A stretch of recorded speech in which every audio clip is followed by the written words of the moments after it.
Welcome back everyone. As some of you may know, the Samsung Galaxy S20 FE was one of my favorite phones of last year, and this time around we're going to be taking a look at the Galaxy S21 FE and seeing, when this phone's going to come out, some features, some specs, and all this good stuff. Now starting off the very basic stuff, the release date of this specific phone still isn't, guaranteed yet. We really don't know if 100% fact. We did see that Samsung has announced the, Unpacked event in August, but we're not 100% too sure if it's going to be coming out at that specific time frame. So that is a massive thing to keep in mind. I'm completely indifferent if it comes in August or it comes in October, whatever. I would rather have it sooner than later, but it's been about a year since we got the Galaxy S20 FE, so I guess we're already due for another refresh at some point. But some people have stated it's coming in October, so we'll just kind of leave it off to an October release date. Now the front screen is supposed to be about a 6.41 inch, Super AMOLED display, and it's still going to maintain 120Hz refresh rate. It's going to be probably completely bezel-less, whole punch display in the center, just like the S20 FE. But one thing that I've seen is that the corners on the S21 FE are much more,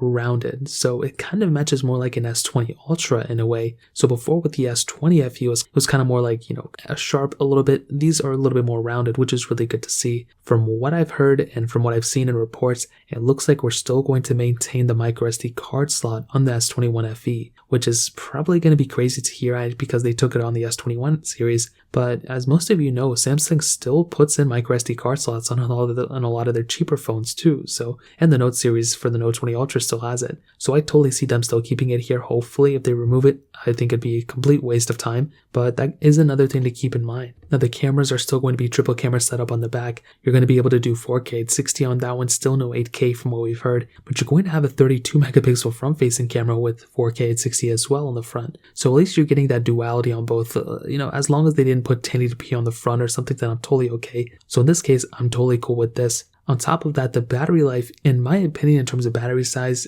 people are estimating it's still going to be a 4,500 mAh battery. I really do think they're going to take it up a notch. It may go up to 5,000 mAh, which may sound super crazy, but it would match something of like the S21 Ultra. So I think that would be really cool if that were to be the case. Again, I'm not 100% too sure, but I guess we'll see what happens with that specific side of things. Now in terms of the chipsets inside, in terms of performance and everything, from the estimates, again, it should be the case. This phone is supposed to have that Qualcomm Snapdragon 888 chipset. So again, like I mentioned, if that ends up being the case, then that's awesome. And I think that is going to end up being the case more so than not. And that's going to be a beautiful thing if that's the case. And then it's probably going to have 6 gigs of RAM on the base model, 8 gigs of RAM on the mid-tier model, and then 8 gigs of RAM again on the top-tier model on the top storage option. So again, that is something that could happen, and I really think that's going to probably end up being the case for sure. So in terms of that covers it up there. In terms of price tag, it's probably going to be, like we said before, around the current price of the Galaxy S20 FE. So it's going to be cheaper than the S21, which is always good to see. And from there, I guess we'll see what happens in the future. But that pretty much covers it up here. If you guys have any other questions or if there's any more leaks or rumors, I'll let you guys know. Hit the like button if you guys enjoyed the video, but definitely hit that subscribe button.